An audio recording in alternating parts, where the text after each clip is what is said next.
IVOS 3001 people, what an outstanding opportunity to hear firsthand the practice of the topics we have covered for the past months from one of the best leaders out there. Niren Chaudhary, the CEO of Panera, someone that has brought inspiring social leadership in the retail food industry with a remarkable track record of establishing brands and guiding companies to achieve growth in markets around the world. Previously, Niren was the Chief Operating Officer and President of Krispy Kreme International. And before that, he spent over 20 years with Yum. As the president of this company's global operations, Niren led KFC to be the fastest growing quick service brand. He also played a central role in building Pizza Hut and helping Taco Bell enter India. Niren Chaudhary, what an honor to have you. Thank you for finding time in your busy agenda to be with my students today. Thank you, Luis. A real pleasure to be here. Thank you. Obviously, Niren, you are at the point where if one wants to know about your professional path, a web search will suffice, but let me see if I can convince you if you could talk about the not so evident key driver events, the failures and successes that can explain your path and who you are today. Sure. So before I get into it, I just want to say hello to everybody, all the faces on these Zoom screens. By a show of hands, if you can tell me if you love Panera bread. There you go. There are a few hands that are not up. That's intriguing. I'm just switching the screen here and show me a wave if you like Panera bread. Okay, thank you very much. Thank you for indulging me. By the way, let me give you some context because we have people around the world, right? So we have people, my students are- that's true, that's true. Yeah, are located in different geographies right now and actually covering the five continents. So okay, so you're in Canada and US, right now. So you have a responsibility. I'll reframe the question. Raise your hands if you like KFC, Pizza Hut, Taco Bell, Krispy Kreme, or Panera bread. I'm sure one of those brands is somewhere close to you, right? Awesome. Hey, listen, it's a privilege. I love speaking to young leaders. You're the future of the world, and I really appreciate opportunities to connect with you directly. So it's really an honor. And what a fun business for me to be in. I've spent all my life around food. From chicken to pizza to tacos to donuts, and now I think Panera Bread, which is a phenomenal brand.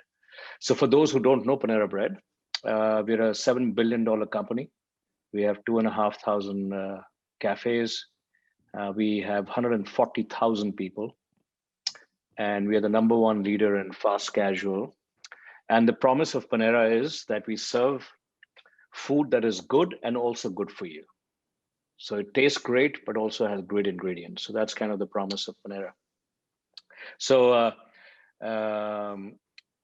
somebody's saying the Panera Chipotle chicken sandwich is a winner in the chats. Absolutely. I think recently we've launched flatbread pizza, which is another dynamite product. I can see Talia giving a thumbs up there.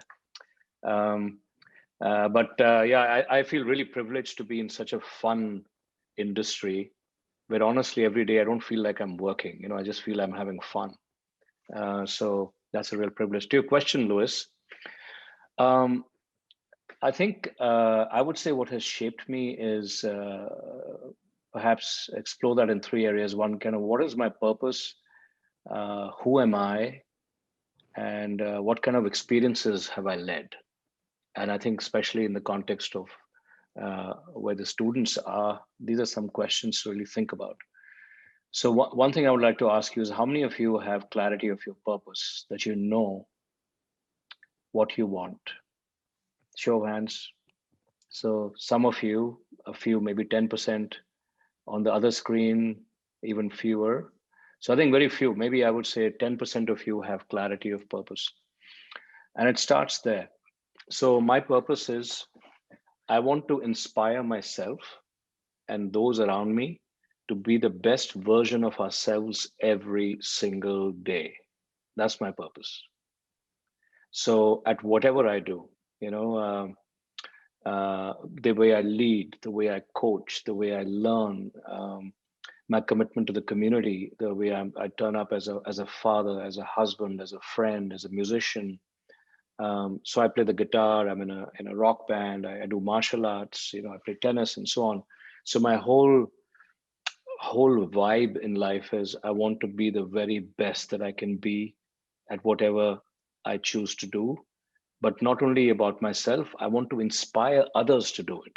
You know, so today for me, I want to inspire all of you to also want to be the best versions of yourselves. So that's very important to me. And I would encourage all of you to start dreaming about what do you want your life to be, you know? So it's very important. The second thing is, I think values. I'm shaped by my values. How many of you have clarity on your top 3 values? Like, what do you really believe in? So some of you have. Go to the other screen, and yeah, quite a few. So many more people have clarity of your values, because you know, whatever our values are shape our thoughts. The thoughts drive our behaviors, and that's how we show up. So values are so important. So I'll share with you some of the values that are very important to me. One is of congruence. What I mean by that is what I think, feel, say, or do should all be congruent at all times. You know, so people can trust me. So I'm not thinking one thing and saying something else and doing something else. It's all congruent. Another important value for me is courage, that I must stand up for what I believe in. And a third value for me is curiosity. You know, like be childlike, always want to learn and learn from anybody. Always remember that I don't really know much, and I want to learn as much as I can. So those values I think are very important. So I think clarity of purpose, values. And the third thing I think that has shaped me is just getting a really diverse set of experiences. I cannot underscore in this rapidly changing world how important it is to accumulate as many diverse set of experiences. So I have worked across 50 countries. I have lived in 5 different countries. I speak 3 different languages. I have worked in 5 different brands. I have had the opportunity to look at brands in different life cycles, startup, and then growth, and then maturity, and then decline, different types of ownership structures, franchise company, joint ventures, this, that, and the other. So I guess the headline is, the more diverse set of experiences you can accumulate by living elsewhere, going to different cultures, learning different languages, that's what will help you and prepare you for the future. So those would be, Louis, the 3 things. It's kind of clarity of purpose, values, and then seeking a diverse set of experiences. This gives me actually an opportunity to connect with an important question for me. Let's be clear, because every year you mentioned something really important about values, right? Principles. And every year we teach students this. We make an emphasis on norms, rules, and ethics in the business world over and over again, right? We actually have courses on that.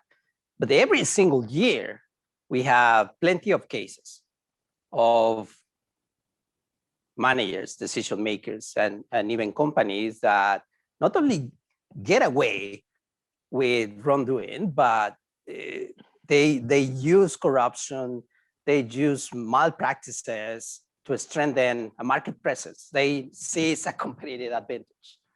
So this complicates the whole thing, right? Because the understanding of the actual benefits of abiding by principles is very elusive. And sometimes I done this exercise with my students in this class to ask them why they will do if they were the manager of whatever company that they did that. In your own perspective, what is an argument for avoiding this type of shortcuts in life? Yeah, and I think it's a very important question, especially for young leaders, because at the stage at which you're at, you might think, hey, what matters is to be successful. I felt much the same way when I hadn't started working and I didn't have the clarity or life experiences that I do now. So this is what I want to share with you. Um, Leadership is a privilege. Leadership is an act of becoming a force multiplier for good. Um, I believe leadership uh, is getting great things done through other people, but doing it the right way. I think doing great things the wrong way is perhaps easier, but doing great things the right way is harder and definitely well worth the pursuit. And the reason is that only by doing great things the right way do you actually build and sustain trust. And I would say that, leadership eventually, the job of a leader is to build trust. Build trust with your people at home, family, friends, people at work, people with your community, people with your external stakeholders. Your job as a leader, every time you turn up, is to build trust. And the way you build trust is to be a person of character. A person of character is a person who has deeply held values of what all of us know from our spiritual teachings and the way in which we've been brought up by our parents, of those core values that are true, which is to be honest, to be hardworking, to be truthful, to have integrity. And I think those are timeless values. So I really believe that as you develop your careers, don't just nourish your intellectual ability and become smart.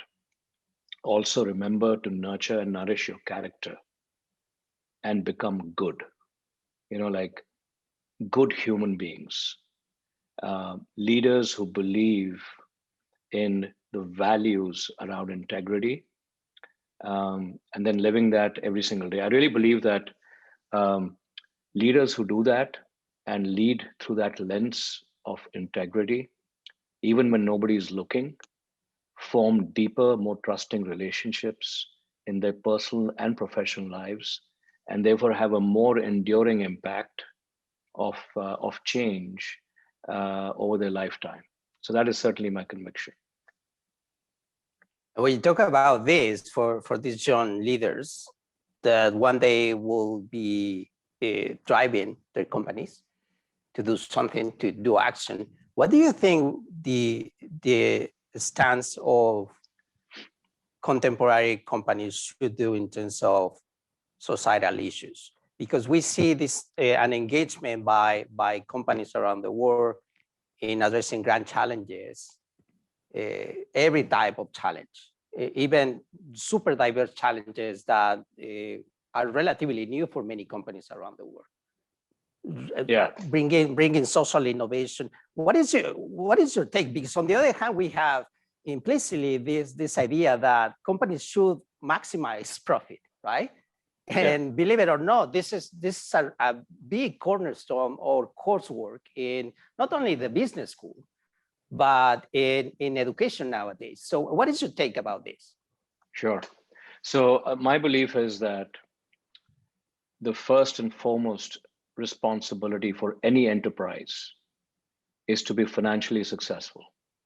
You have to be financially successful. But to be able to sustain that financial success, you cannot only be financially successful. So you can be financially successful, but if you want to sustain it and continue that over a long period of time, you have to do more than that. And that more than that for me is that you use that financial success, grow the company, and by growing the company, you help unlock the dreams of the people who work with you. And also, because you're financially successful, you create a positive impact for good in the communities in which you operate. So therefore, if as an enterprise you're seen financially successful, but also are helping create a multiplier impact on the success of the people who work with you, and also positively impact the community and the planet in which you operate, you can then sustain that financial success over a period of time. So I take that it's a personal calling for me. I take it very, very seriously. I have always done that in all of my roles. But at Panera, for example, to share some quick examples of how we bring that to life, um, for our people, we want to build a diverse and an inclusive culture. And in fact, my word picture is I have limited control on the world around me, but within Panera, I have full control. So I want Panera to be a reflection of the world that I wish to see. I want to see Panera as being an inclusive, compassionate, respectful, um, and inclusive of all kinds of diversity. And Panera can be a mirror image of the world that we wish to see. In terms of community, we have signature programs where we donate 150 to 200 million dollars of bakery products to 4,000 NGOs every year, to people who don't have access to food. And then I think when things are particularly tough, as they were during the pandemic, we stepped up and we helped serve those who were impacted the most, be it frontline nurses, doctors, children, families. We were stepping up and really making a difference. And I think all of that is accretive to the brand. It actually supports the brand. It creates a goodwill for the brand. And at the back of that, you can actually have sustaining financial progress as you go forward. Speaking about the current disruption that we're facing, because this is interesting, your tenure at Panera, right? Because you, if I remember correctly, you joined the company just a few months before the pandemic. It means that many of your most important decisions have been related with navigating this disruption. And every single account suggests that Panera has done a great job in navigating these consequences and has actually emerged really strong.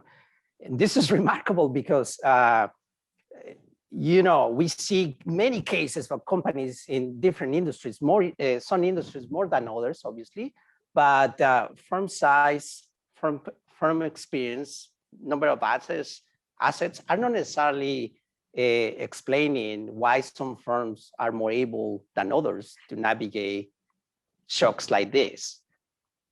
So what do you think Preparo helped the company to tackle the shock with innovation and creativity? Yeah, you're right. So, I moved to Boston in 2019. I was given this job, I was becoming CEO of Panera Bread, dream job. I was super excited. I was living in London before that, moved here, and I couldn't wait to get started. And then suddenly realized, wow, this is like really tough. And I was just getting my head around it when the pandemic slammed us. And I still remember from within the first 10 days, we lost more than half of our business was gone. Imagine that. 50% of our sales disappeared, because our cafes had to be closed and all the other restrictions that we had to have. This was an unprecedented shock. No playbook, no MBA school, no professor can teach you about how to deal with the pandemic, right? But in some ways, I got inspired by it. I said, wow, this is like so crazy. I mean, nobody knows what to do. And what if we had a mindset of using this as a catalyst to become stronger, not be defensive, actually play offense and do the right things and do them even faster because we have the permission to transform the company. So with that mindset, I'll give you the headlines of what has happened, and then I'll tell you my key sort of reflections. So with that mindset, we were negative 50 a year ago. We are now positive. Just think about that. And the pandemic is still not over. So we actually managed to swing the business back dramatically.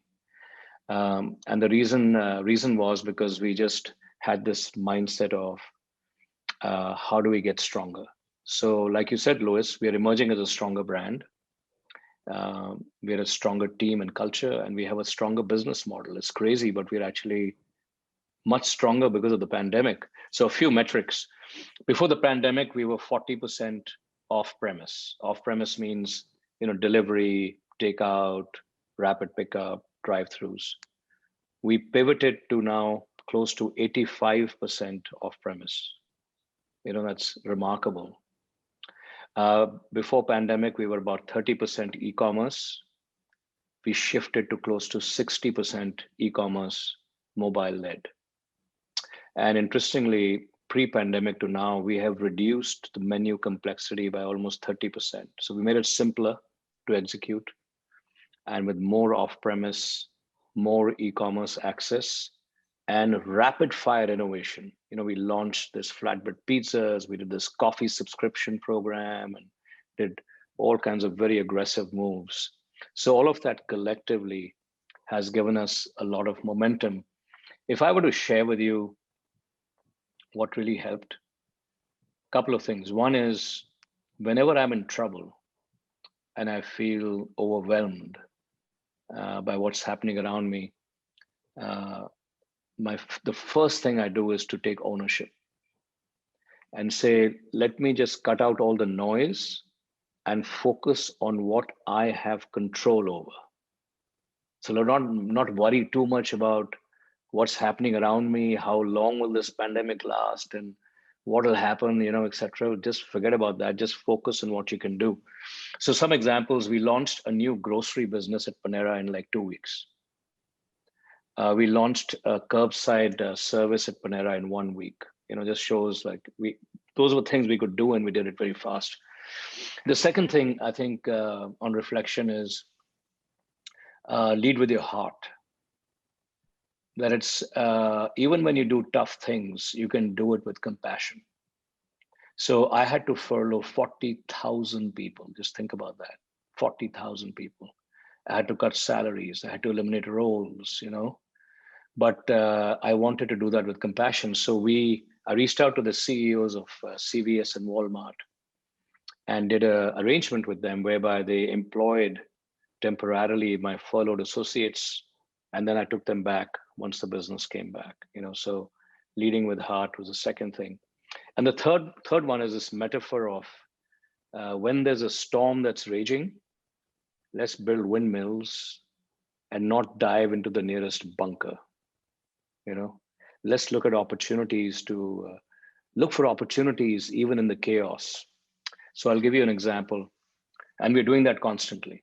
Whenever somebody complains about, oh, business is so tough, we say, okay, so how is it an opportunity? So, 10% of our business was from catering. And, catering is dead, it's disappeared. There are nobody in the offices. So we've come up with a new service called Zoom Catering. So we give companies the chance to buy meals for all of their employees for team meetings that are happening on Zoom. We give them a code, and they send that code out to all their associates. And the associates can then order the food at the same time from their respective Panera. And like all of you on the screen right now, we could all be eating Panera together, So that's an idea, the example of windmill. So I would say those are some of my learnings, own it, lead with heart, and then look for opportunities. I should ask you for that before the call, because I'm really hungry at this point. But let me finish with this question, and I'll pass the leadership of this conversation to my students that I know I'm really eager to have a chat with you. And this is an important question for nowadays, right? And I never shared this thing, but I lost my sister in a terrorist attack in France when she was 19. And I don't have to explain to you how much this has influenced my life since then. But as a business professor, this our natural approach to failure and loss is avoidance. This is paradoxical at the same time, because we emphasize innovation and entrepreneurship, risk-taking, but on the other hand, implicitly, we sell the perspective that strategies have to reduce adversity, have to foster risk aversion. And obviously this is an important conversation always, but with what's going on nowadays, it takes a different relevance during these times. Talk about the role of adversity in your life and how failure and loss have affected your perspective as a business and social leader. Thank you, Luis. I'm sorry to hear about your sister. Just show of hands, how many of you have experienced some form of deep adversity, like loss, or I think almost everybody, right? I think it's unfortunately a price of being human. Uh, is adversity of some kind or the other. And now I've had my share. I lost two of my daughters. I lost my first daughter when she was 8 months old. And then I lost my second daughter, Aisha. I don't know if anybody's heard of Aisha or any of her talks. No? Okay, so that's good. You have Arushi, you've heard her. Okay. So Aisha, my daughter, she passed away in 2015. She was 18. And she had pulmonary fibrosis. It was easily the hardest thing that I had to experience in my life. I love talking about Aisha, so if you bear with me, I'll just share a little bit about why she inspires me. So Aisha, in her short life, achieved more than many of us achieve in a lifetime.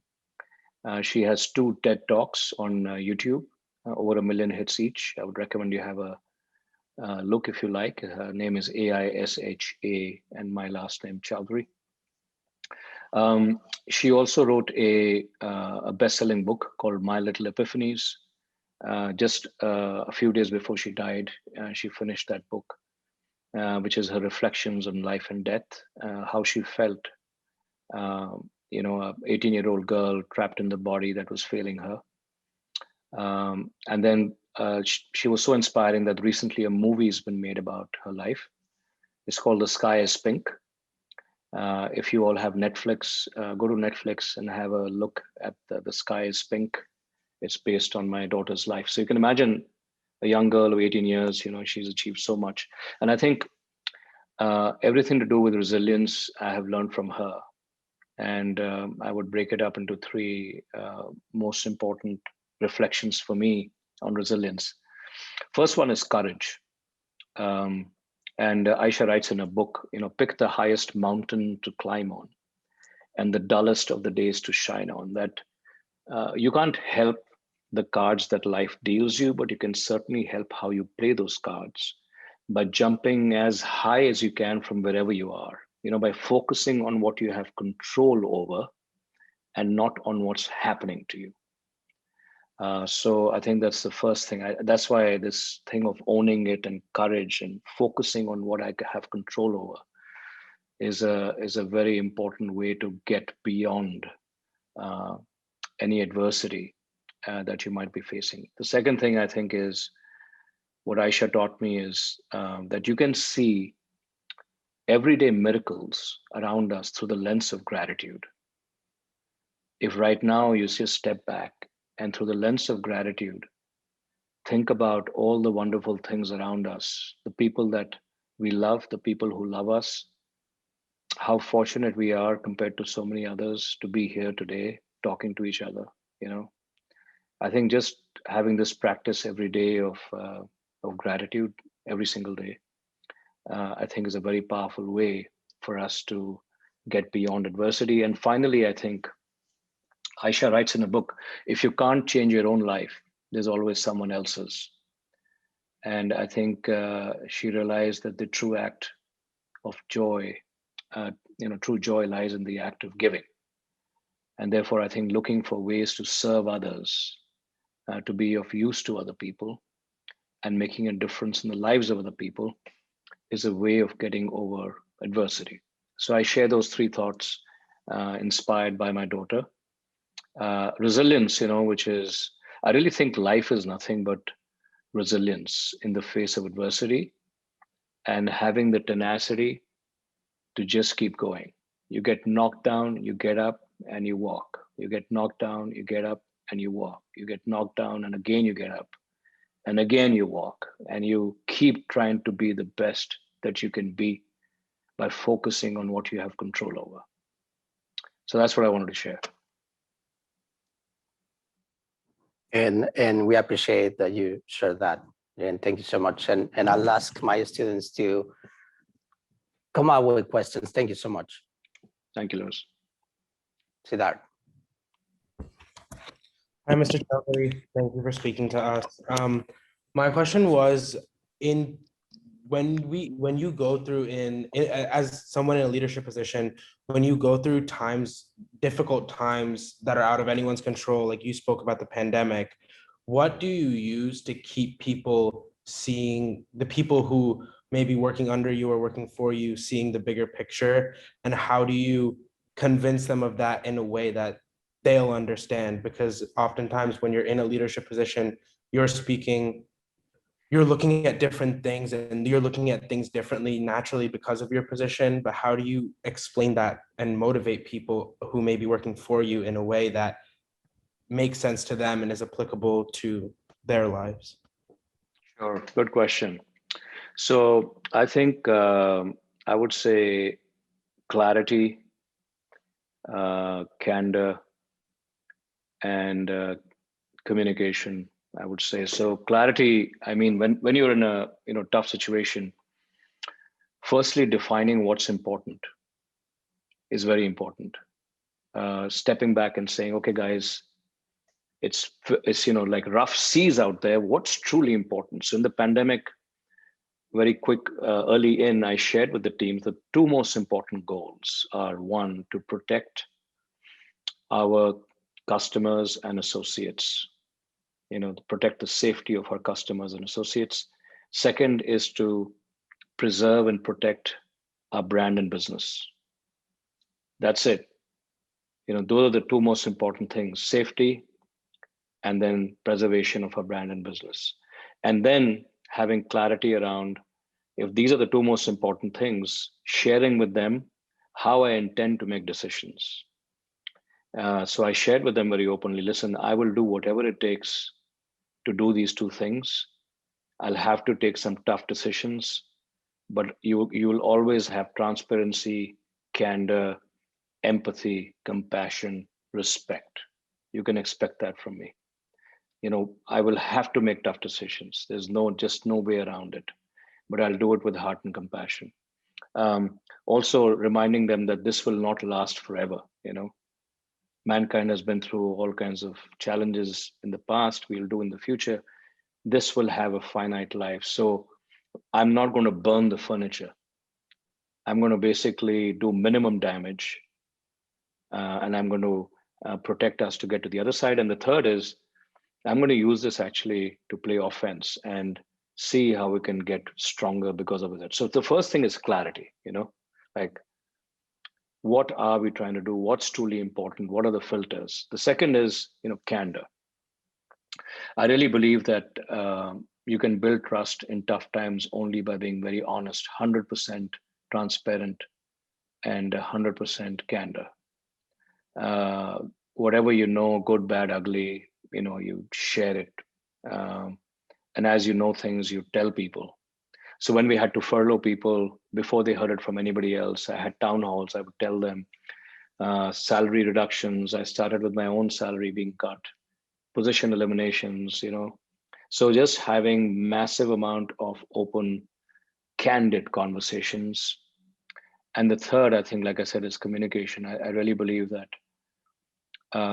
when you're in a crisis, you cannot over communicate. So communicate, and communicate some more through all forums that you have available, through Zoom calls, through videos, through messages, through emails, through handwritten notes, to thank you notes, to gifts to people, to involving the family, to reaching out, to embracing them.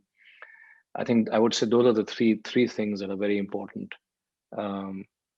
That's how you kind of inspire trust. People feel, okay, at least he knows what we need to do. And he's clearly laid out the way in which we'll make decisions. We know what's going on, so we're going to make it to the other side.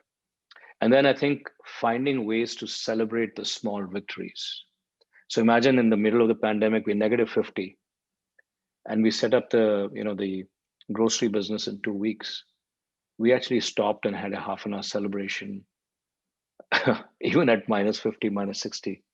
That what an incredible job, So you rebuild the confidence. So I think those are some of the things that stand out for me. Logan?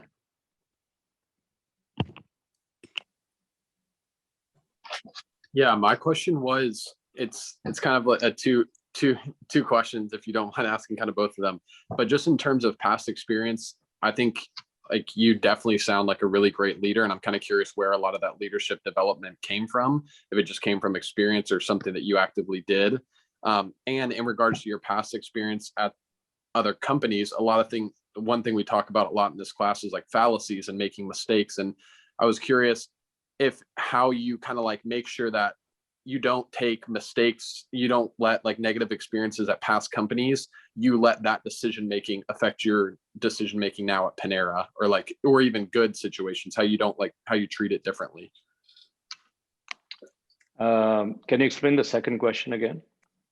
Yeah, just like how you don't let mistakes from past company, like your experience at the past companies you've worked at, affect your decision making in a negative way. Like if you made a mistake in some sort of expansion or product introduction, how you don't let that stop you from future product introductions at Panera.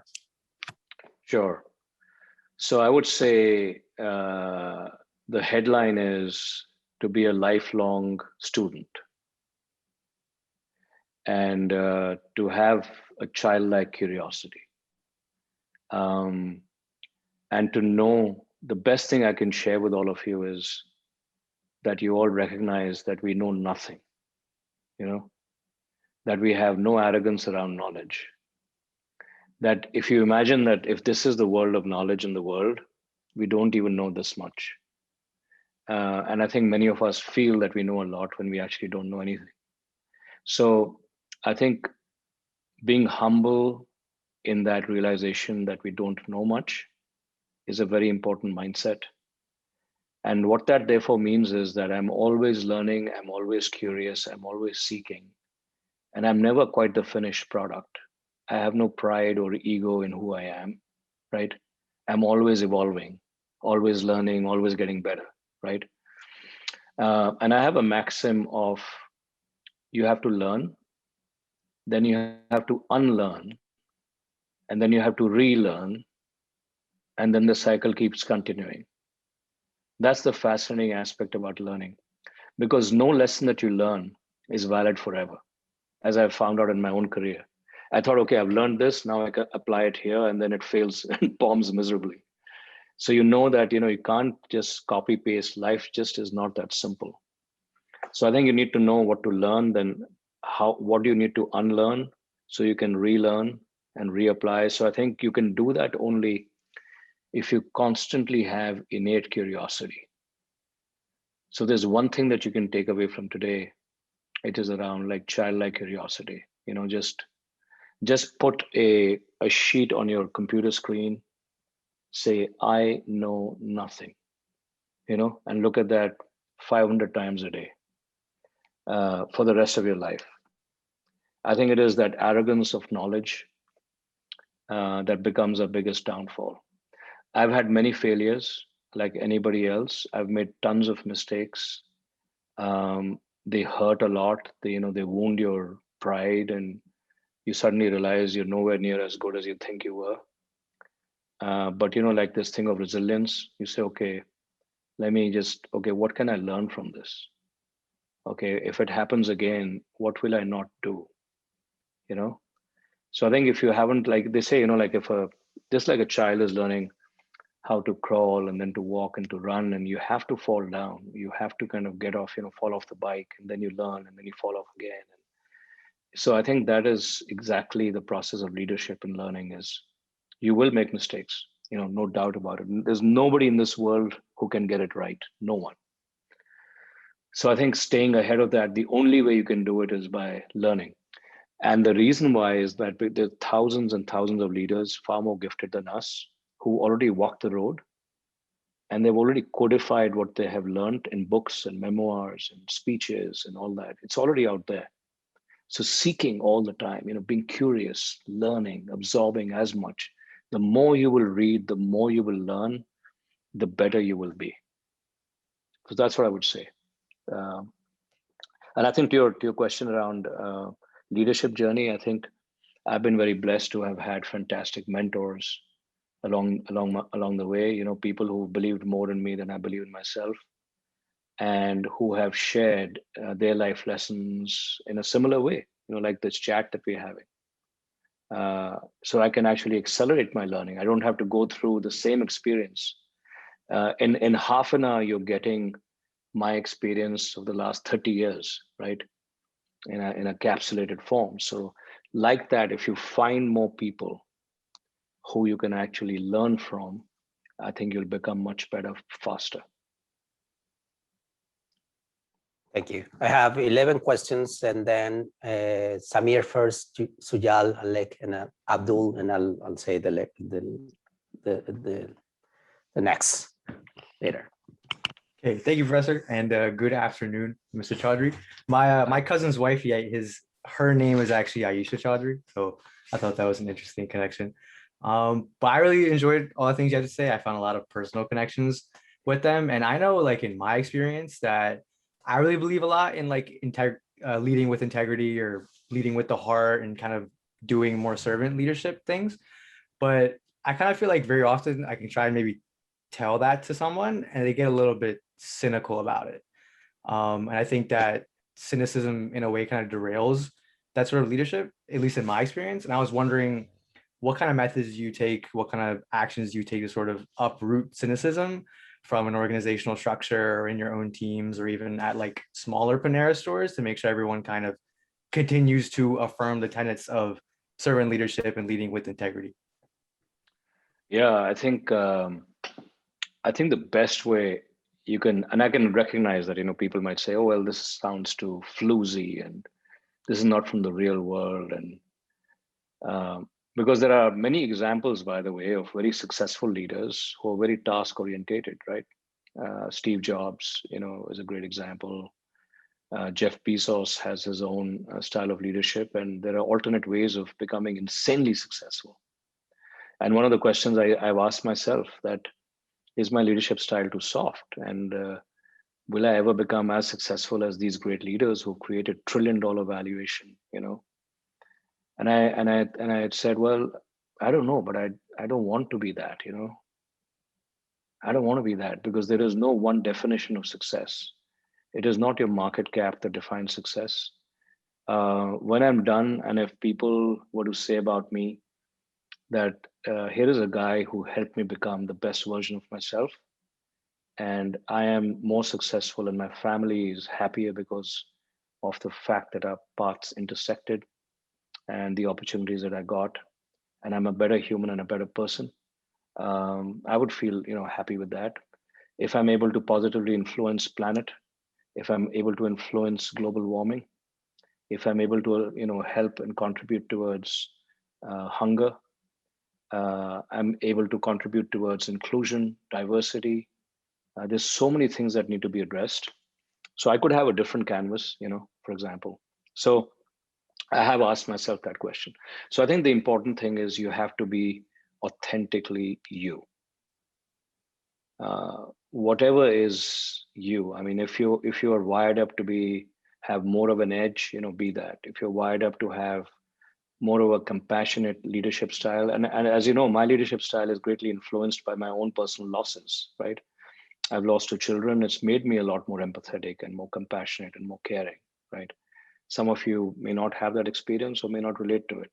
So I would say that there is no one way of doing anything. I think it's about just being your authentic self on what feels right to you, and who you want to be. Because if you're authentically yourself, then that comes through. And people can smell a fake, miles away. So when I turn up and I speak, or I talk to my cafe general managers, or I recognize them from my heart and all that kind of stuff, they know that it is genuine, authentic. So I guess it is me being able to walk the walk and talk the talk on what I truly believe is me at the core of who I am. So I would say, understand who you are, dig deep into your own values, and then make sure that you're holding yourself accountable and being authentic. Yeah. Thank you again, Mr. Chaudhary, for speaking to us. I really love what you said about compassion and gratitude and leading with your heart. And so my question is more personal, less about business. It's how do you practice that and keep up with that, even in the face of personal loss or adversity, where it can become easy to have doubts or become cynical? How do you keep up with that?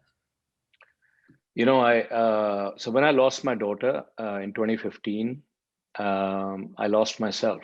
I mean, I just didn't see any purpose in sitting in boardrooms and looking at sales and profitability graphs. I said, you know, what the hell is this? And so the way I came back, interestingly, was by first loving myself. I realized that only if I love myself again, will I heal myself, and only if I heal myself can I be of use to other people, you know? So it was a simple act of self-love for about 6 to 9 months. And what that meant was I made a mini bucket list of things that I wanted to do, but I had not done.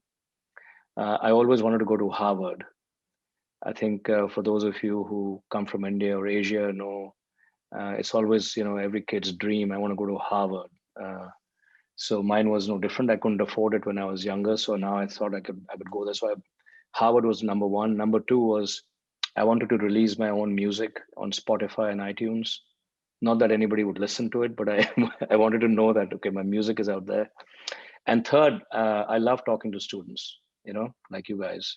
I wanted to go to all the Ivy League schools and talk about leadership, resilience, and so on. So it took about 6 months and I did all three of them. I went to Harvard. I've released about 7 songs on Spotify, iTunes, and all that. If you like, you can go and have a look. You'll find there are probably only 4 hits, all 4 from my wife. And then I went and spoke at Harvard, Kellogg, Stanford, UNC, you know, all Yale and London Business School, and I continue to speak at colleges. And George Washington. George Washington, absolutely right, absolutely right. And I found that, you know, I could still be happy if I was connected to other people and young minds and help shape them and share. So I think that's one thing that gave me energy. And then I think at work, I'm always like, even the pandemic, the reason I got inspired by the pandemic was because of my personal loss. I was not daunted by it. You know, if you lose your daughter, you can face anything. So the pandemic, I said, okay, bring it on. You know, like this is fun. I mean, this is like crazy. So I think it changed my attitude. And I think this leading with compassion and gratitude. And, you know, I have this gratitude journal. Frequently, most nights, I'll sit before I sleep and I'll say, okay, what am I grateful for that is still going well for me? You know, and there are so many things to be thankful for. I have a son, he's fantastic, you know, my wife and so on. And then finally, I've recently started a chapter in India. My daughter died because she didn't have a bone marrow donor. And I've started an India chapter with an organization called DKMS, which is the world's largest bone marrow registry. It's called DKMS /Aisha. And if you go to DKMS, it's a global organization. And any of you actually can go there and register as bone marrow donors. They just sent you a mail kit and you scrape the inside of your cheek and you mail it back.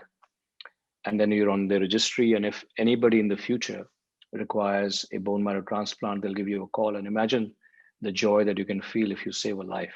You have a genetic twin somewhere in the world. So those are some ways in which I'm kind of practicing what I shared with you of, you know, giving back and courage and so on. Alec? Hi, Mr. Chaudhary. Thank you so much for your talk today. My question is more so hypothetical, based solely off your experience at Panera. So in the times of, you know, COVID-19 and whatnot, and since then, do you feel that Panera, where it's gone as a whole, as a company with its business model and the strength of its structure, from your leadership and from those beneath you and your employees, do you feel that it's made progress and actually fast forwarded it into the future in the same way that coronavirus has fast forwarded technology and communication throughout the globe? And if not, do you feel that it would have been in a different path without COVID-19? Yeah, I think COVID has been a multiplier for strengthening our business and brand without a doubt. I think we've accelerated everything, talent, culture, technology, innovation, a greater sense of urgency. And then I think the best thing has been that, as is often the case, like a family comes together in a crisis. There's nothing like a massive crisis to bring people together. So I feel that we are much stronger because of COVID. And if COVID had not happened, we probably would have taken much longer to arrive at this particular point. Okay. And BK, I'm sorry, Abdul, and then BK, Sanjana. Abdul, go ahead. Yeah, thank you so much, Mr. Chaudhary, for coming. I've always been kind of like fascinated by the role of the CEO in terms, especially in terms of like decision making. So I was wondering, because there's like so many decisions that happen, especially with a multinational corporation like Panera, that happen at the local level every day. So I was wondering, what kind of decisions do you make, or what kind of decisions are your executive team or managers making on a daily basis, and what's your level of input into those decisions? Sure. So I think as the CEO of the company, I feel my job is to serve those who are serving our eventual customers. So really the inverted pyramid, like I'm here to make things easy so we can serve our customers. And then if the customers are happy, they're going to come back. My business model is that I must love my associates who work for me. If I love them and take care of them, they'll be happy. If they're happy, they'll delight our customers. If our customers are happy, we'll make a lot of money. It's as simple as that. So that's my kind of philosophy. I believe that what's important is creating enterprise value, like I said, financial success, plus unlock dreams of people, plus have community impact. To be able to do that, we need a strategy to win, which means how will we win and compete? And then how will we execute that strategy?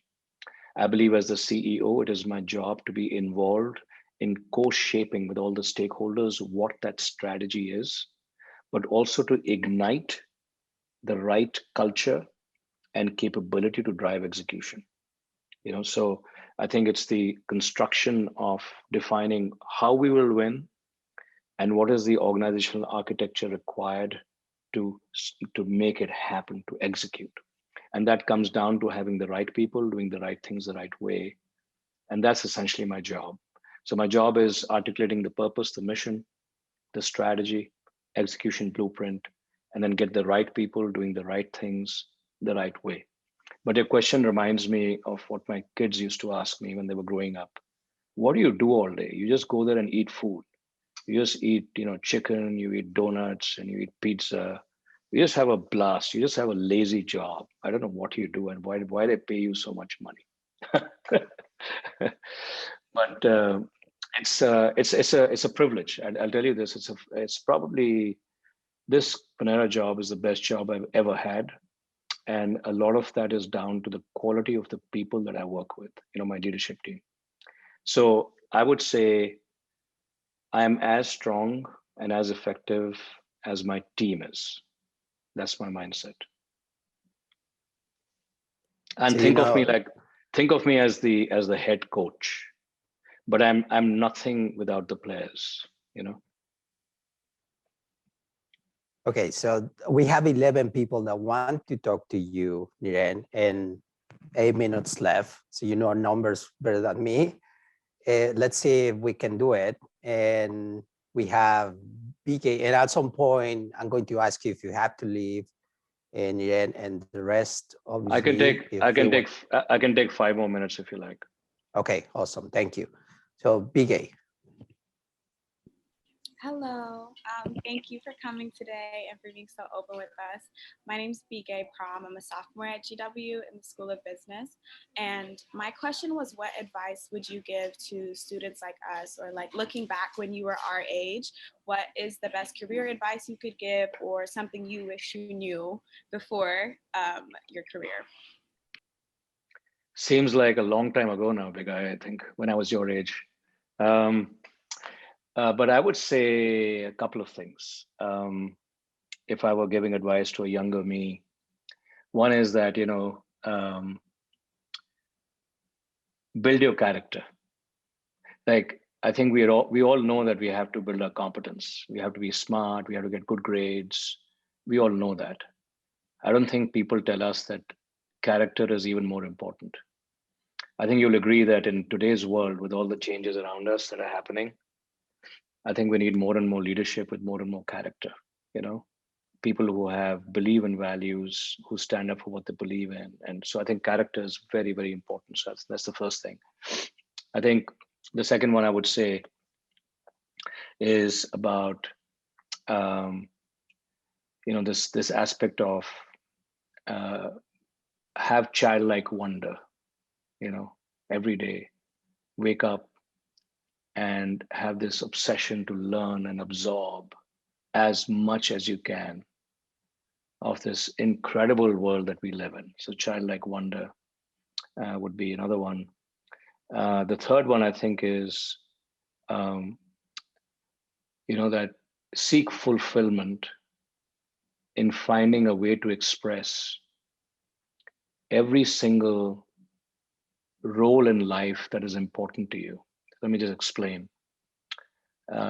Whatever your interests might be, a musician, a linguist, a spiritual learner, a student, a community worker, a coach, an athlete, husband, father, a son, whatever your roles are in life, seek to have equal progression on all these roles that are important to you, because that is how you will find fulfillment in life. So it is not only good to be a good executive or a good CEO. That's not a definition of success. I think it is for you to find a way to express yourself in the fullest expression of who you are. So a good father, good husband, good student, good athlete, being the very best version of who you are every single day. So that's what I would say. Childlike curiosity, wonder, be your best self and build your character. Sanjana? Hi, my question is very similar to VA's. You talked about clarity of purpose, and I know when you asked the question of who has clarity of purpose right now, a lot of us didn't raise our hands, and it's also because we're young, we've not had a lot of experience outside of college, and I just wanted to know when were you able to find your clarity of experience of purpose? Sorry, how old are you, or what happened in your life? Because right now I can think of what's going on in my life and I don't exactly know what my purpose is and what I really want to do. And I just want to know what helped you find that. I think it's a great question. And I think, I really believe, so it came to me when I read Stephen Covey's book. Have you read that book? 7 Habits of Highly Effective People. It's a classic. And this was, I was quite young at that time. And one of his habits is about begin with the end in mind. And it talks about imagine your own funeral and listen to what people have to say about you as a way of envisioning the kind of person that you want to be. I found that very, very powerful. And I started doing that periodically. Okay, so how do I want to be remembered? What do I want people to say about me? What do I wish to achieve? And I kept asking myself that question. Very often I didn't have clear answers, but at least I was thinking about it. And initially, this purpose I shared with you is to inspire myself and others to be the best version of themselves. For a long time, it was not others. It was only I want to inspire myself to be the best version of myself. And then as I got older, I felt, well, that's, quite limiting. And then I said, no, it has to be others as well. So in other words, it keeps evolving. I want you to think of this question as use the metaphor of an unfinished painting. Think of your life as like a Da Vinci's unfinished painting, and for that painting to come to life, you must visualize what you want the painting to be. Because whether you like it or not, all of us are creating a picture of our life. Now, some are doing it unconsciously, but it's getting created. But it is so much more powerful if you sit back and say, okay, what do I want to be? What do I want my life to look like 5 years from now, 10 years from now? And think of it in terms of a painting, in terms of practical things like, where am I living? Who will I marry? How many children do I have? What kind of work am I doing? What kind of a car am I driving? What's giving me fulfillment? How happy I am? It's just those kinds of simple questions. Just when you have time by yourself, just start sort of dreaming about that. And I think the more specific you become about this unfinished painting and the future, the higher the likelihood that you will start making decisions to move towards that. I'll tell you a little story that was fascinating. I don't know how many of you believe in writing down your dreams. Anybody? Yes, few of you, right? So that's great. So I really believe that envisioning what you want or purpose, and either imagining it, or even better is to write it down. But if you write down what do you want to see happen 10 years from now, right? Write it down. I was in Holland and I was living, I had both my kids were alive at that time. And I wrote down a list of things, things like, I want to be financially independent. I want my children to go to the best schools in Europe. I want to work in a global role. I want to speak 2 languages. I want to have a golf handicap of 3, all kinds of crazy sets of dreams. And then when I was moving home from Holland and relocating back to India, my wife found that list. It was inside by my bedside drawer. And she said, do you remember you wrote this? I said, yeah, let me see. And I started ticking off. And I ticked off 90% had come true. Can you guess which one had not? Tell me, Ryan. I'm sorry to say it, but definitely not the golf handicap at 3. Exactly right. Exactly right. Exactly right. Absolutely right. So no way. I mean, golf handicap was the one that killed me. But what I'm trying to say is that putting your vision out there and writing it down, and there's no right or wrong, no perfect, imperfect. It is the intention that you place out in the universe that will make you and become a catalyst for you to start making decisions that will help that come to reality. That's the power of it, and I really believe in that. So that's what I mean by purpose, and I would say it keeps evolving. I keep questioning myself. So what's going to be my purpose after I'm done with my corporate role? What will I do? So that's still to be defined. So I don't think it's ever finished. I don't think the painting will ever get finished, by the way. It's kind of a work in process all the time, but it has a higher likelihood of shaping up as what you want it to be, rather than your life being an accident of circumstances. Okay, I'll give the opportunity to you, Ryan, to ask the question, and I'm going to ask the rest. If you have to go, raise your hand so I can choose you before. Okay, so Ryan, go ahead. So I just want to say, I've really enjoyed your talk today, and thank you for coming to speak to us in the first place.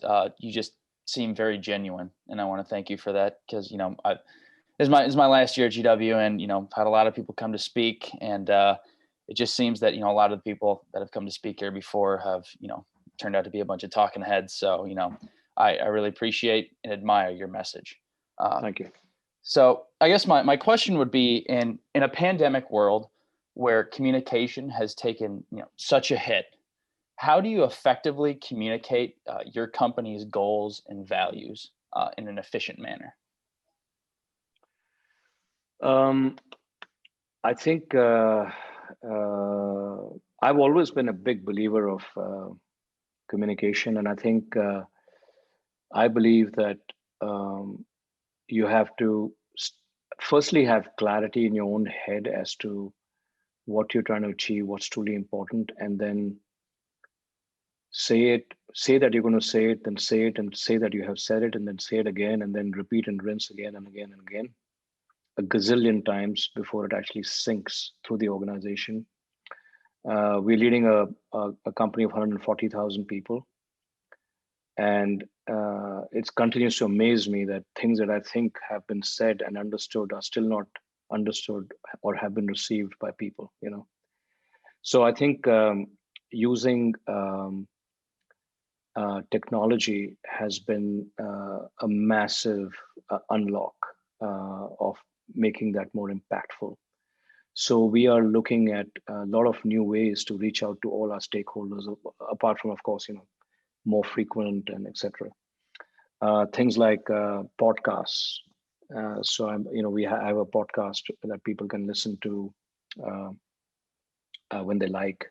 I do a lot of little mini videos of myself, and I send them around because videos are very easy to watch. We're trying to see whether we can convert the menu boards inside our cafes into virtual screens across all 2,000 cafes, so we can speak to our employees, directly. I'm quite active on the social media channels. There's something called Facebook Workplace, where you can have an intranet of Facebook groups within your company, and people can actually be more connected that way. So I would say we are trying to leverage technology and look at it through the lens of our associates and employees who are millennials primarily. They're younger, they have a different vocabulary, they have a different way of connecting with companies. And we are trying to become as intuitive and as effortless as we can be in the way in which we engage and connect. And there's a bunch of other things that we're doing, but it's an ongoing challenge. It's very difficult to fully get on top of it. I have Farid, Grace, Rina, Lisa. Hi, Mr. Chaudhary. Thank you so much for your talk. I just want to reiterate everything everyone said about your message. I wanted to ask a business question, but given the trends of the questions, I wanted to see what does your daily schedule look like as a CEO? Is it a lot of communicating, or is it also tactile work within your everyday job? So the way in which I structure my time is around my strategy and execution components that I talked about. So think of it of a cascade. So it starts with how do I define a 3-year strategy, and what meetings do I need to get to that point? Within the context of the 3-year strategy, what is my 1-year financial operating plan? How do I lock and load that and divide that into smaller components, so meetings to address that? Then how do I cascade that strategy to all my stakeholders, so communication of that? Then how do I steward my actual performance against that plan that we have set up, so monthly meetings around that? How do I then prioritize reviews of the 10 or 15 most important priorities for the organization with a regular cadence? Then there's a calendar schedule around that. And then finally, how do I have my coaching cadence between my executive team members and skip levels and so on? And then listening sessions. So there's a whole strategy of, starting with the 3 to 5 year strategy, to 1 year, to stewardship, to connection, to evaluation, to coaching, to listening. And I do that. I set up my yearly calendar a year ahead, a year in advance, so that I can be as efficient as I can be. Time is the most precious resource that you have, and therefore you have to be very, very organized. And then, of course, I also block in thinking time, where I don't have to do things, and I can just think and ideate and step back from what's going on. Thank you so much. Hi, Mr. Chaudhary. Thank you so much again for coming and speaking to us today. My question is I really resonated with your purpose of inspiring yourself and others, every single day. And I was just wondering, do you have any advice on how to keep your eyes set on this purpose through stressful jobs, or being a student and all of these types of things? Firstly, I have to say I've spoken at many colleges. You guys are amongst the most energetic and most involved. And so I really appreciate it. I think you have something very special happening at GW. Luis, you should be very proud. And also, before I finally answer it, I am really proud. I'm very active on LinkedIn and so on. So if any of you want to connect there, have other questions, reach out to me, and I'm happy to, because connecting with young leaders is very important to me. So I think to your question around inspiring yourself every single day. It requires discipline like everything. So I'll give you a quick, firstly is a commitment that you say, okay, this is my purpose. I want to be my best self.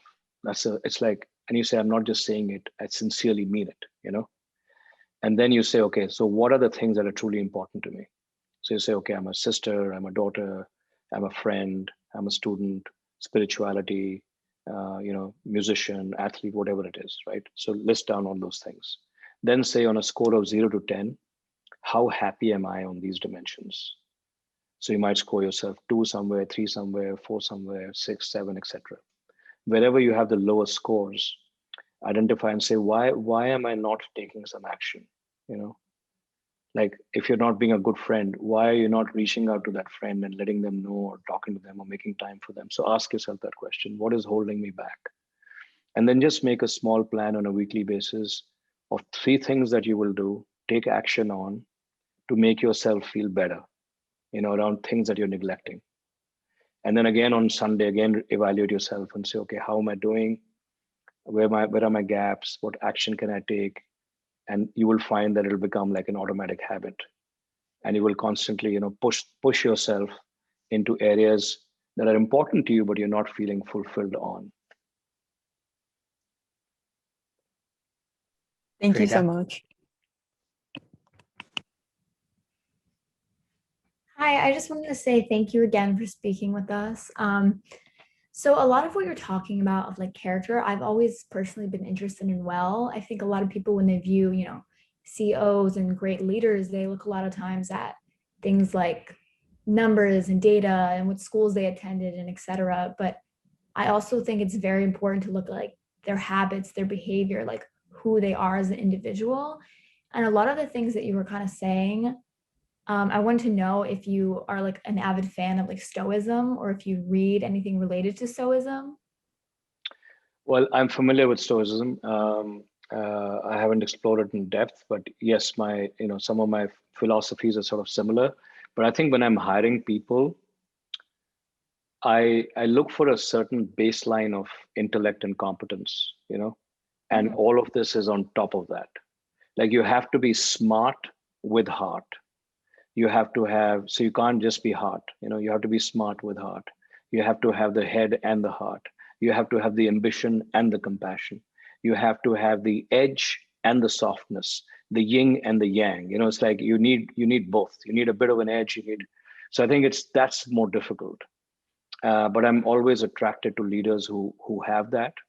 I have to tell you that leaders who inspire me have both, ambition and compassion, have head and heart.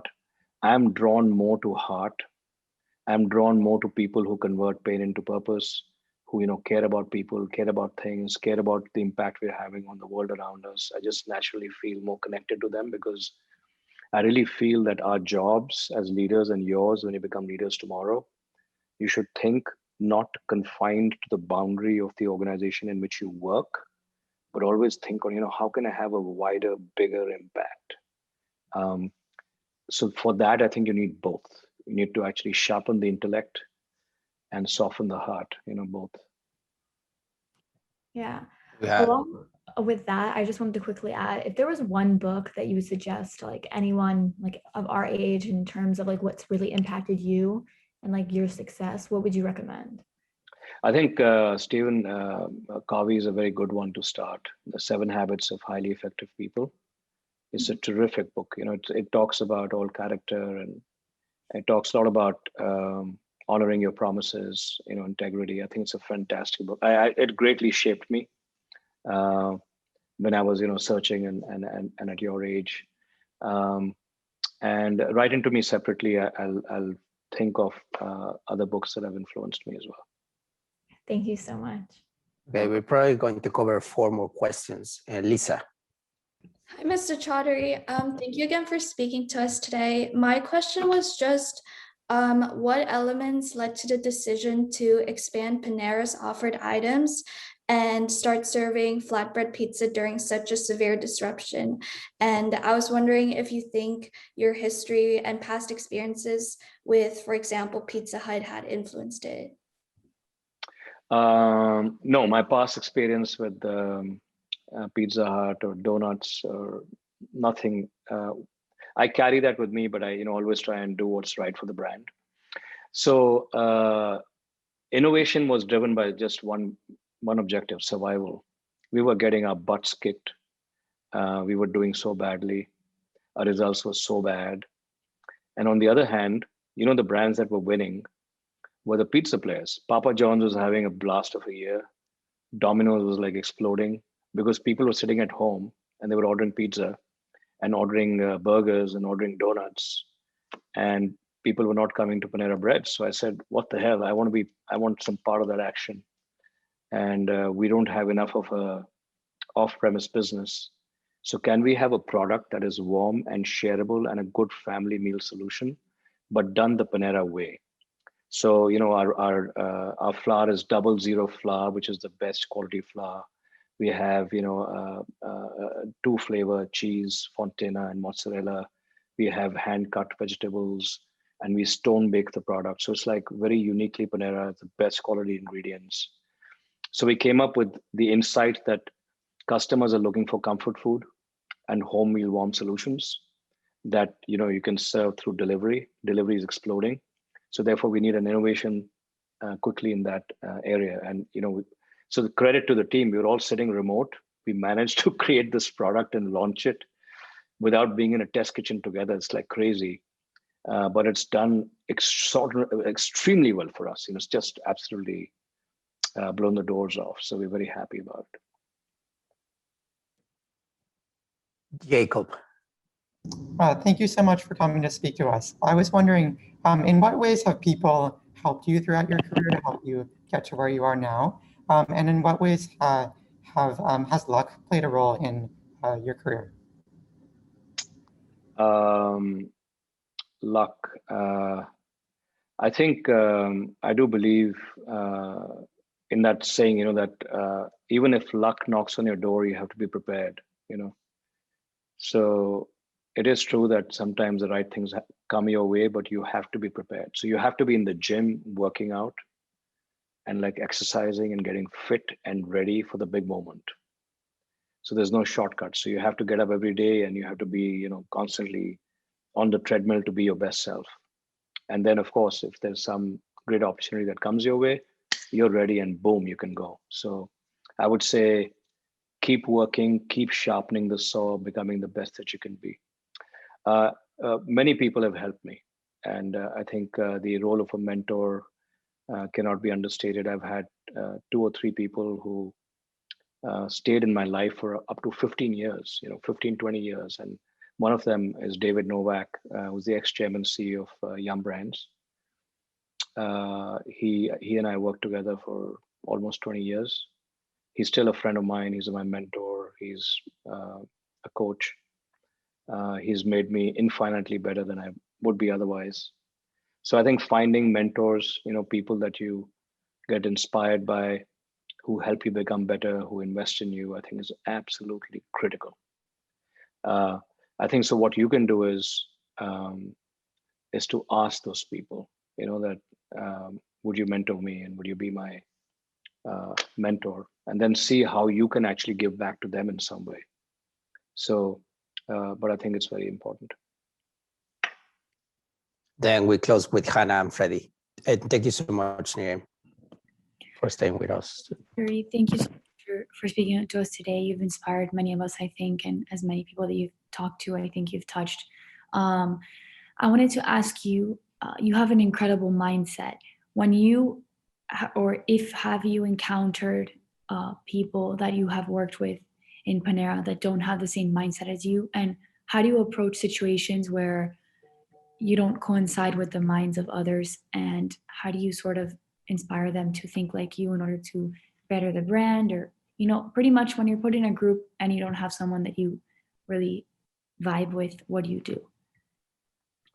Yeah, I think I talked about the importance of culture, about doing things in a certain way. And, culture is basically at its heart is what we believe in and our values and so on. I feel that those values and attitudes can't be taught. So you hire for attitude and you train for skill. So it's, to me, having a right team around you is all a function of people who believe in what you believe in and have the same values and the same attitude that you have. And then you can train them and get great things done. It's very, very hard to change attitudes. Virtually, I would say impossible, very difficult. So therefore, I think when I run into those kind of conflicts, my first approach, of course, is to try and coach. But very often it becomes very plain to me that we may have to part ways, or people have to leave the organization, because I'm the fierce sort of guardian at the gate for the culture. And I have to fiercely protect that at Panera, we will do business only in a certain way. And therefore, when I hire people, I look for that. When I evaluate people, I look for that. And then sometimes, unfortunately, I have to exit people if they don't, behave in that fashion. And Freddie, and then I'm going to ask Jake and others to connect with you offline. Thank you so much for that gracious offer. Well, I just want to say thank you for taking the time to speak with us today. I know you mentioned how to deal with adversity and how to overcome it. So I was wanting to ask a really personal question. What was the biggest failure you've had, with your career so far, and how have you dealt with it? And what more than anything, what did you learn from it? I've had several failures. I think we'll need maybe another hour to go through that. I mean, failures, I have them all the time. I mean, it's anybody who tries to do anything will either get the results they want or not get the results they want. And, it's like, it's constant. I would say my biggest failure was when I assumed that what I have learned. My biggest failure has happened when I have the arrogance of knowledge, where I feel I now know it and I just need to apply it and it'll work again. It's kind of, in the golfer's parlance, when you have a birdie and you go up to the next hole and you say, okay, I've finally learned the game and I'm going to hit this 250 yards, and you duff it or it goes into the lake. That's exactly the kind of stuff that's happened to me, I've had a run of successes, and then I become a bit complacent and I think, okay, I know it. And then I just, kind of duff the ball. That's happened to me a few times. And that's why this lesson of stay humble, know that you don't know, learn, unlearn, relearn, nothing applies forever. Even the pandemic lessons that I've shared with you, they're not going to be relevant next year. We'll have a different set of challenges and we'll have to deal with them differently. So that's what I'd share with you. Thank you. This has not been a failure. This has been a fantastic success. There are so many comments for you of people that have to jump into another class. I'm actually have to do that now. And I have never seen this. And so you have inspired us in a way that it reaches new levels. And that's my appreciation on behalf of my students, obviously. Thank you so much for being part of our course today on our lives, and with an influence that we are sure is going to last. Thank you so much, Niren. Thanks, Luis. Lovely to talk to all of you. Take care. Thank you. Bye. Bye. Thank you. Bye-bye. Thank you so much. Bye.